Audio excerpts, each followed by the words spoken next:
Resulta realmente fascinante pensar en el escenario donde un simple asistente contable, ya sabes, alguien que pasa sus días revisando hojas de cálculo en un rincón de la oficina, de pronto tiene el poder absoluto de hacer caer una red corporativa entera de evasión. Totalmente. Es que es un poder enorme. Exacto.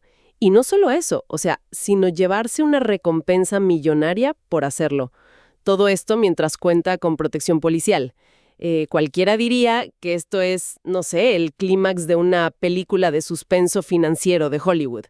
Pero no es ficción. Es la nueva realidad tributaria en Chile. Sí, el cambio de paradigma que estamos presenciando es monumental, digamos. Todo este escenario de película que mencionas se desprende de la Ley 21173, que es conocida formalmente como la Ley de Cumplimiento Tributario. Claro, la famosa ley de cumplimiento. Esa misma. Y lo que este texto hace es redefinir desde los cimientos el campo de batalla legal e institucional contra el crimen organizado y los delitos de cuello blanco. O sea, ya no se trata solo de ajustar unas tasas por aquí o modificar formularios de declaración. Se trata de una estrategia integral, muy agresiva, de persecución. A ver, vamos a desempacar esto paso a paso. Porque la misión de este análisis a fondo, que por cierto, está basado rigurosamente en los textos oficiales y documentos de la Biblioteca del Congreso Nacional de Chile, es entender con precisión milimétrica cómo el Estado está cerrando el cerco. Así es un análisis puramente técnico. Exactamente, puramente técnico. Vamos a desentrañar cómo estas nuevas reglas del juego abordan problemas tan complejos como el fraude, la elusión, la simulación y el contrabando. Todo esto, por supuesto, analizando los hechos con total objetividad y basándonos exclusivamente en lo que dicta la norma. Y bueno, antes de hablar de las tácticas para atrapar a los infractores, necesitamos entender qué conductas específicas son las que esta ley ahora persigue con tanta ferocidad. Claro, porque para comprender el verdadero impacto de esta legislación hay que mirar cómo desglosa conceptos que históricamente operaban en una especie de zona gris. Tomemos la ilusión, por ejemplo. Ajá, la ilusión, que siempre es un tema espinoso. Muy espinoso. En términos legales, digamos, la ilusión ocurre cuando se evita el pago de impuestos mediante el abuso o la simulación en los actos jurídicos. En otras palabras, se diseñan estructuras legales extremadamente complejas. ¿Como cuáles, por ejemplo? Bueno, creación de sociedades intermedias, contratos ficticios, movimientos de capitales transfronterizos, todo con el único propósito de esconder el hecho de que se deben pagar impuestos. El gran problema durante años fue que estas estructuras no se armaban solas. Detrás de cada gran caso de elusión había un arquitecto. Claro, el estratega financiero operando detrás de la cortina, el que mueve los hilos. Exacto. Y ahí es donde entra el artículo 100 bis de la nueva ley, que pone directamente en la mira a este actor, el asesor o el planificador del esquema tributario. Lo fascinante aquí es cómo la ley amplía su radio de acción. O sea, ya no solo persigue al contribuyente que evade el pago, sino a la mente maestra que diseña toda esta ingeniería para que ese no pago parezca legal. Si hacemos una analogía para visualizar esto de forma más clara para quienes nos escuchan, es como investigar un robo a un banco. A ver, me gusta esa analogía. Claro, porque durante décadas el sistema de justicia se enfocaba casi exclusivamente en perseguir al tipo que entraba al banco con el pasamontañas y salía corriendo con la bolsa de dinero. Pero ahora, la ley está yendo tras el arquitecto que diseñó los planos del banco en primer lugar, el que encontró el punto ciego en el sistema de cámaras, armó una ruta de escape perfecta y le vendió ese mapa del tesoro al ladrón. Es una excelente forma de verlo. Se está atacando el origen intelectual del esquema, cortando el problema de raíz literalmente. Y con esto se eleva dramáticamente el riesgo para todo el ecosistema de la evasión. Me imagino que las sanciones también subieron de nivel, ¿no? Brutalmente. Las multas establecidas para quienes diseñen o comercialicen estas trampas fiscales son drásticas. Van desde 100 hasta 250 unidades tributarias anuales. ¡Wow! A ver, para poner esto en perspectiva sin perdernos en la jerga financiera, una unidad tributaria anual, o UTA, es un valor indexado bastante alto que se usa en Chile para fijar sanciones económicas. Así es. Entonces, multiplicar eso por 250 equivale a un golpe financiero verdaderamente devastador. O sea, uno que fácilmente podría quebrar a una firma de asesoría o a un profesional independiente, ¿verdad? Sin duda, los puede dejar en la ruina. O bien, fíjate en este detalle. Si no hay un tercero identificable, la ley permite que la multa recaiga en el propio contribuyente por el 100% de la diferencia de los impuestos que intentó evadir, también con un tope altísimo. Pero, a ver, pongámonos en el rol de abogada del diablo un momento. Porque en el mundo corporativo y de los negocios, la línea entre una buena planificación financiera y lo que la ley llama elusión o simulación parece ser increíblemente fina. Es una línea muy delgada, sí. Y las empresas contratan asesores precisamente para optimizar sus recursos dentro del marco legal. Entonces, si la ley es tan severa y las multas son capaces de quebrar a una empresa, ¿cómo determina exactamente el Estado cuándo se cruza esa línea sin caer en la arbitrariedad? Porque, no todo puede ser considerado un delito solo porque le ahorra dinero a una corporación. Esa es la pregunta del millón. La interrogante sobre la arbitrariedad es central en cualquier Estado de derecho.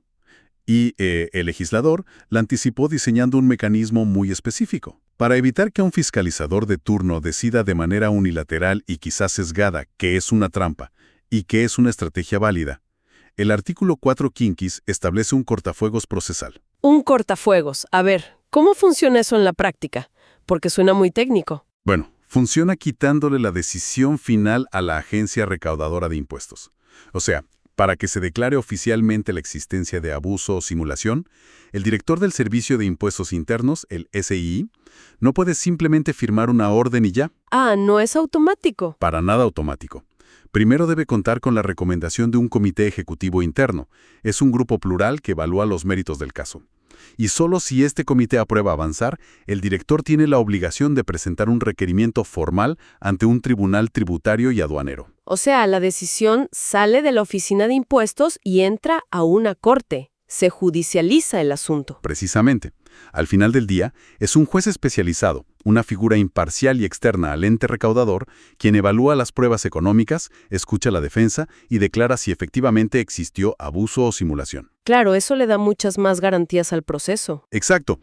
Garantiza un proceso judicial estructurado, con derecho a defensa y basado en evidencia técnica contundente. El mecanismo protege al contribuyente legítimo de posibles abusos de poder del Estado, mientras que mantiene la presión sobre los verdaderos infractores. Tiene mucho sentido. Y además, cuando hablamos de fraude puro y duro, como la creación de empresas de papel, el artículo 97, número 4, es implacable. Establece penas de presidio menor en su grado máximo para quienes confeccionen, vendan o faciliten facturas o boletas falsas. Y aquí es donde se pone realmente interesante. ¿Por qué? Teniendo reglas claras y castigos severos para los arquitectos del fraude, nos topamos con un problema logístico masivo. ¿A qué te refieres exactamente? A que estos esquemas de simulación, estas redes intrincadas de facturas falsas operando a través de múltiples sociedades, son increíblemente sofisticados. O sea, desde afuera, todo parece una operación comercial legítima, con sus papeles en regla. Claro, el papeleo siempre cuadra. Exacto. Detectar el fraude mirando solo las declaraciones juradas es, digamos, como buscar una aguja en un pajar. El Estado necesita ojos y oídos adentro de las organizaciones. Y así, entramos a la segunda parte de este análisis, las herramientas activas de persecución y el terreno de los informantes. Y vaya que hay novedades ahí. La figura del denunciante anónimo, que está regulada en detalle en los artículos 100 cuarter y quinquis de la ley, es sin lugar a dudas una de las innovaciones más disruptivas de esta normativa. Cambia por completo la dinámica de poder dentro de las organizaciones. Los detalles operativos de esta figura son dignos de un análisis profundo. Resulta que cualquier persona natural puede convertirse en denunciante. La única condición es no haber participado en la comisión del delito y no ser parte del directorio de la empresa infractora. Exactamente. O sea, si un analista contable o un asistente administrativo ve movimientos irregulares, puede presentar la denuncia aportando antecedentes que sean verificables y, muy importante, que sean desconocidos para el SII hasta ese momento. Y el elemento del anonimato es la piedra angular aquí. La identidad del denunciante se mantiene bajo estricto secreto. Es más, La ley llega al punto de facultar a las policías, como la Policía de Investigaciones, la PDI, para brindar medidas de protección física y psicológica al denunciante y a su familia si la magnitud de la red criminal lo amerita. ¡Wow! Eso te habla del nivel de peligrosidad de estas redes. Totalmente. Esto no es menor cuando hablamos de crimen organizado que ya está infiltrado en la economía formal. Y luego está el incentivo, el catalizador de todo esto, que a mí me dejó con la boca abierta. Si el fraude descubierto tras la investigación supera las 100 unidades tributarias anuales, la ley establece que el denunciante se lleva una recompensa equivalente al 10% de la multa aplicada al evasor. Es muchísimo dinero. Es que estamos hablando de cifras que podrían representar el salario de varias décadas para un empleado promedio. Es literalmente un cambio de vida instantáneo a cambio de destapar la verdad. Así es. Y el abanico de herramientas incluye también opciones para los que ya están involucrados en el problema. Ojo, el artículo 100 ter detalla la cooperación eficaz. A ver, ¿cómo funciona esa cooperación? Si alguien que sí participó en la arquitectura o en la ejecución del ilícito decide romper filas y entregar información sustancial, precisa y comprobable que permita esclarecer el delito e identificar a las altas esferas responsables, la ley le permite reducir su pena penal hasta en 2 grados. Ah, es la clásica táctica de desarticulación de redes criminales. Tal cual, premiar al eslabón débil para atrapar a la cúpula, pero aplicado directamente al fraude de cuello blanco. Desde el punto de vista táctico, la genialidad de esto radica en la, digamos, paranoia corporativa que inyecta en el sistema. De la noche a la mañana, cualquier empleado con acceso a un computador en el Departamento de Finanzas es un potencial denunciante protegido y además recompensado. Es un nivel de presión psicológica enorme. Pero de nuevo, surge una duda muy práctica. En el fragor del mundo corporativo existen rencillas. ¿Qué impide que un gerente despedido con resentimiento o, no sé, un competidor agresivo que quiere ganar cuota de mercado, arme un dossier lleno de mentiras, lo presente como denuncia anónima y arruine la reputación de una empresa solo por venganza? Parece un arma de destrucción masiva muy fácil de activar, ¿no? Entiendo el punto, pero el sistema contempla ese riesgo específico y lo neutraliza con un mecanismo de disuasión sumamente severo. O sea, presentar una denuncia falsa no es una travesura administrativa que quede impune. ¿Qué le pasa al que miente entonces? La ley establece que quien solicite la calidad de denunciante anónimo, entregando antecedentes falsos o fraudulentos a sabiendas, se enfrenta a la pérdida inmediata de su estatus de anonimato y protección. Se le cae la máscara al instante. Totalmente. Y las consecuencias legales son brutales. Esa persona será sancionada con penas de presidio, además de multas de 15 unidades tributarias mensuales. Para ponerlo en perspectiva, 15 UTM representan una sanción financiera mensual que dolería bastante en el bolsillo de cualquier profesional. Claro, es un golpe fuerte. Pero el verdadero peso recae en el ámbito civil.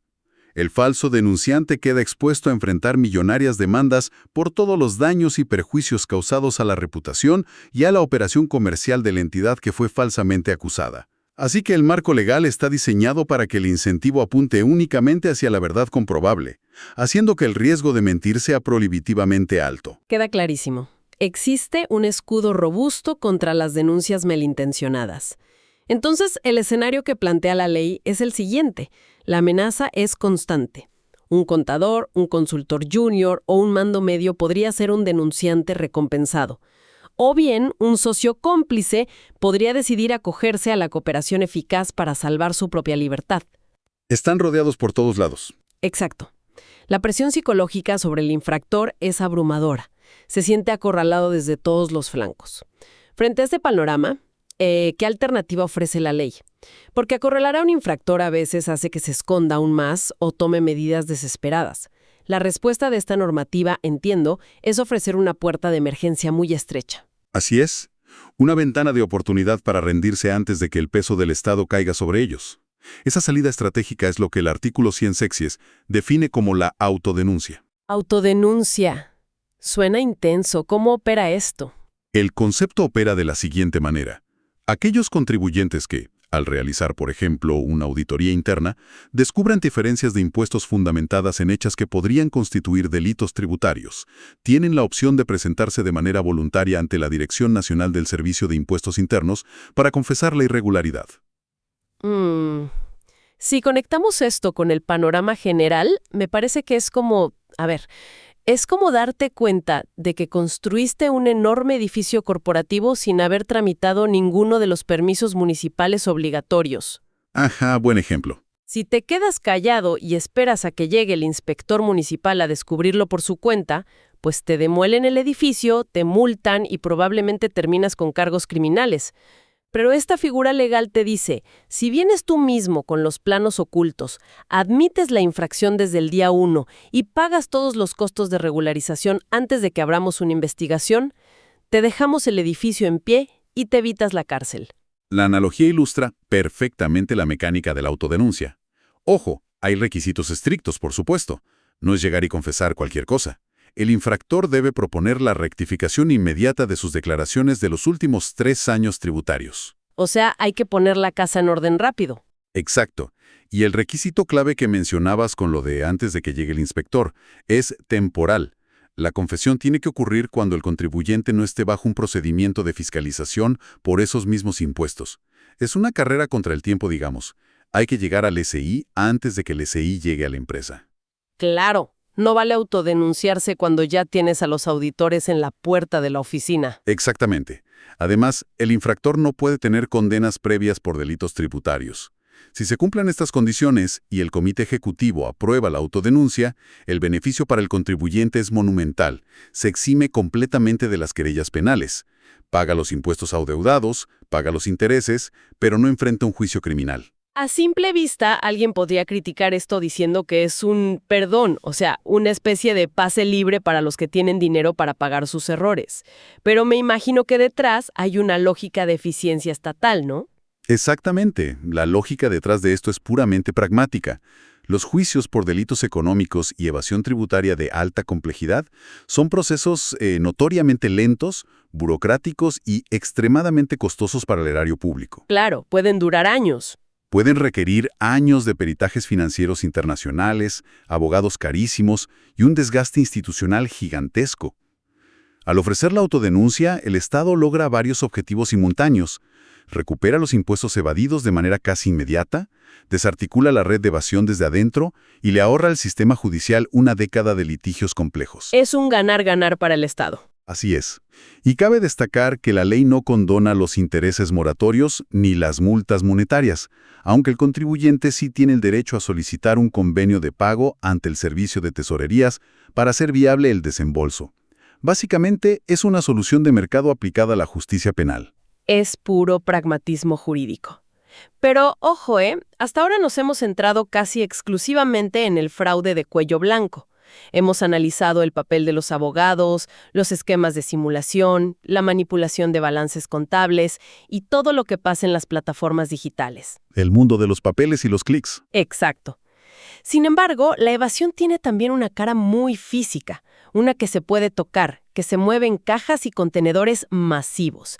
Y es ahí donde entran los puertos, los pasos fronterizos y la infraestructura logística del país, el contrabando. Sí, es que el ecosistema económico es indivisible y la legislación lo reconoce. Por eso, las modificaciones de la Ley 21713 no se limitan solo al Código Tributario, sino que impactan fuertemente en la Ordenanza de Aduanas. Era necesario abordar ese frente también. Urgentemente. En el mundo del comercio exterior, el contrabando y la manipulación ilegal de mercancías en recintos de depósito representan una hemorragia inmensa de recursos para el Estado. El texto legal detalla nuevas y muy estrictas sanciones. Por ejemplo, el artículo 176 de la Ordenanza de Aduanas establece multas que pueden llegar hasta el 25% del valor aduanero total de las mercancías para quienes retiren bienes de los recintos de depósito sin haber cumplido todos los trámites legales. El 25% del valor de la mercancía. ¡Wow! O sea, si pensamos en lo que vale un contenedor lleno de tecnología de última generación, no sé, de teléfonos inteligentes o vehículos motorizados, cobrar el 25% de ese valor total es una cifra absolutamente devastadora. Te saca del negocio. Hace que el riesgo logístico de intentar saltarse la aduana simplemente no sea rentable. Y ese es exactamente el punto. El objetivo es quebrar el modelo de negocios del contrabando, que deje de ser lucrativo. Adicionalmente, el nuevo artículo 152 bis aborda un cuello de botella logístico que históricamente paralizaba al sistema. Este artículo permite que se declaren susceptibles de destrucción aquellas mercancías físicas incautadas que lleven más de un año bajo investigación penal. Ah, claro, me imagino que las bodegas estaban llenas de evidencia vieja. Antes de esto, las bodegas fiscales pasaban años e incluso décadas colapsadas guardando evidencia física de contrabando que con el tiempo perdía todo su valor comercial y generaba enormes costos de almacenaje para el Estado. Al permitir la destrucción o el remate expedito tras un año, todo el sistema de control fronterizo se vuelve infinitamente más dinámico. Esto plantea una pregunta muy importante sobre cómo operan las instituciones mismas. Porque, a ver, el nivel de sofisticación del fraude corporativo internacional, por un lado, y la masividad del contrabando portuario, por otro, no pueden ser combatidos por oficinas gubernamentales que no se hablan entre sí. Ese era el gran problema del pasado. Pero la modernización estatal profunda requiere destruir esos silos institucionales. Esta ley fuerza una coordinación operativa sin precedentes. El Servicio de Impuestos Internos ya no actúa como un feudo aislado. Necesita aliados. Exacto. Ahora necesita el músculo operativo de la PDI para dar cumplimiento a las medidas de protección de los denunciantes anónimos, por ejemplo, y requiere trabajar codo a codo de manera diaria con el Servicio Nacional de Aduanas, especialmente cuando se cruzan datos sobre temas complejos como los precios de transferencia. A ver, hagamos una pausa ahí. Cuando los textos legales mencionan los precios de transferencia junto con aduanas, ¿a qué mecanismo exacto se refieren? Para quienes nos escuchan y no son expertos contables. Claro, lo explico simple. Los precios de transferencia ocurren cuando empresas multinacionales manipulan artificialmente los precios a los que se venden productos o servicios entre sus propias filiales ubicadas en distintos países. Es, digamos, una táctica para inflar costos artificialmente en un país con impuestos altos y declarar las grandes ganancias en un paraíso fiscal. Ya veo. Mueven el dinero internamente para no pagar donde corresponde. Exactamente. Entonces, para detectar esto en importaciones físicas, el SII y aduanas deben cruzar la información contable con la valoración física de las mercancías en el puerto en tiempo real. Además, toda esta arquitectura culmina coordinándose con la Tesorería General de la República para asegurar el cobro efectivo del dinero. Y la ley exige que toda esta comunicación fluya a través de expedientes electrónicos interconectados. Es como si, después de años de diagnósticos separados, todos los especialistas del hospital finalmente empezaran a leer la misma ficha médica del paciente al mismo tiempo. Esa es la idea central. La evasión se ataca desde el flanco digital, el contable y el físico simultáneamente. Entonces, ¿qué significa todo esto para quienes nos escuchan? Si tomamos distancia de los artículos específicos y miramos la estructura completa, la Ley 21.713 impone un cambio tectónico en la manera de hacer negocios en Chile. Sin duda alguna. Resumiendo, primero, eleva el riesgo financiero de la elusión a niveles prohibitivos. Segundo, extiende la persecución hacia los arquitectos intelectuales del fraude. Tercero, fragmenta la lealtad de las redes criminales, armando a cualquier empleado con la figura del denunciante anónimo recompensado. Cuarto, abre una válvula de escape calculada a través de la autodenuncia para descongestionar tribunales. Y quinto, blinda las fronteras físicas, coordinando a aduanas, policías y agencias recaudadoras en una sola red neuronal de datos. Todo fundamentado en el marco legal del Congreso Nacional. Has hecho un resumen perfecto de la arquitectura de la ley, que está diseñada, como dices, para rodear el problema desde cada ángulo concebible, cerrando los vacíos legales históricos. Pero una vez que las multas están fijadas y los tribunales están funcionando bajo estas nuevas reglas, surge una consecuencia de largo plazo que va más allá de la recaudación fiscal inmediata. ¿A qué te refieres? Bueno, queda abierta una pregunta fascinante hacia el futuro. Si este entramado jurídico, con su uso táctico de recompensas millonarias, la presión psicológica sobre los asesores y la integración digital total de agencias gubernamentales demuestra ser un mecanismo altamente eficiente para desmantelar la evasión en Chile, ¿cuánto tiempo tardaremos en ver esta misma arquitectura legal exportada y replicada en el resto de los países de América Latina? Las herramientas para reescribir las reglas de la economía están sobre la mesa, y el continente entero seguramente estará observando los resultados. Qué gran punto para terminar. Definitivamente es algo que dejará a muchos pensando. Gracias por acompañarnos en este profundo recorrido y nos encontramos en un próximo análisis.